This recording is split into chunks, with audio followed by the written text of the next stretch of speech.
पुरअमन एहतजाज ते वेठा आहियूं पर अफ़सोस आहे इंतिज़ामिया जी हठधर्मीअ ते त बजाए असांजा मसला हल करण जे बजाए असांजे कैंप अचण ते या असांखे घुराइण जे असांखे धमकियूं लेटरबाज़ी जारी करे छॾी आहे।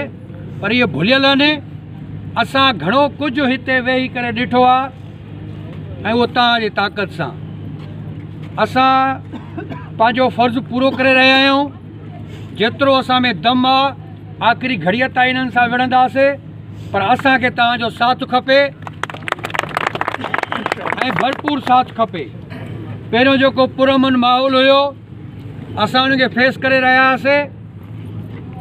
लाज़मी असांजो बि इदारो आहे असां नथा चाहियूं त हिते गड़बड़ हुजे पर अफ़सोस असांजा जेके राइट्स आहिनि असांजा जेके जाइज़ हक़ आहिनि उहे जीअं दुनिया में हर हंधि इन राइट्स जे करे एहतजाज कयो वेंदो आहे असांजो बि हक़ आहे असां एहतजाज कयूं था पर असांजा जेसि ताईं हक़ हासिल न थींदा असां इन्हनि खे इनशाअल्लाह भरपूर जवाबु ॾींदासीं।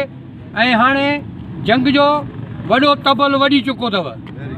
तव्हां सभिनी दोस्तनि खे इन शयुनि खां आगाह कयो छो त पूरे ॾेढ साल खां वठी जेका वाइस चांसलर उहो पंहिंजी हाकिमियत सम्झी करे इदारे में जेको कुझु करे रही आहे उहो पंहिंजी मन मस्ती ते करे रही आहे। ऐं असां मुलाज़िमनि जेके असां यूनिवर्सिटी जा वॾा स्टेक होल्डर आहियूं छो त हर यूनिवर्सिटी हर इदारे में हर माण्हूअ जो पंहिंजो पंहिंजो हिकिड़ो किरदारु ऐं हिसो हूंदो आहे।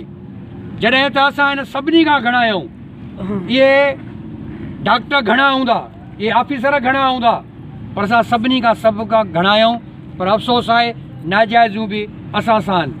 असां तव्हांजे मसइलनि लाइ वेठा आहियूं। अगरि जे लीव इनकैशमेंट आहे उहा बि तव्हांजी आहे DPC आहे उहा बि तव्हांजी आहे अगरि जे वर्दी अलाउंस आहे उहो बि तव्हांजो आहे 15 महीने जूं पघारूं आहिनि उहे बि तव्हांजूं आहिनि अगरि जे क्लार्कनि खे प्रमोशन नथो मिले उनखे ग्रेड नथो मिले उहो बि तव्हांजो आहे 3000 चौकीदारी अलाउंस आहे उहो बि तव्हांजो आहे। तव्हां पंहिंजे हक़ लाइ विढ़ो असां तव्हांजी अॻुवानी करण लाइ तयारु आहियूं ऐं हर क़ुर्बानी सहण लाइ तयारु आहियूं। ऐं इहो भुल अथनि असांखे लेटरड़ो हिकिड़ो ॾेई करे मथां सम्झनि था त शायदि हे मोटी वेंदा उथी वेंदा पर हरगिज़ ईअं न थींदुनि। असां इहे सभु ॾिसी चुका आहियूं जेल थाणा असां इहे कोर्टुनि ताईं पहुतल आहियूं। असांखे सभु जंग करणु ईंदी आहे असांखे जेसि ताईं पंहिंजो हक़ न मिलंदो असां पंहिंजी जंग जारी रखंदासीं। ऐं सभु दोस्त कोशिशि कयो त घणे खां घणा हिते अचो ऑफिस टाइम ताईं अचो सुबुह खां वठी हिते यको अचो ऐं जेतिरो असांजो सथु हूंदो असां जेतिरा हुते पाण में हूंदासीं मुतहद हूंदासीं ओतिरो दुश्मन खे जेको आहे सो माना वॾो असरु पवंदो। तंहिंजे करे असां मुलाज़िम आहियूं पुरअमन एहतजाज करे रहिया आहियूं का ढिजण जी ज़रूरत न आहे। तव्हां ॾिठो त हिते असां लाठी चार्ज लाइ सॼे ज़िले जी सॼी डिवीज़न जी पुलिस घुराई वई छा थियो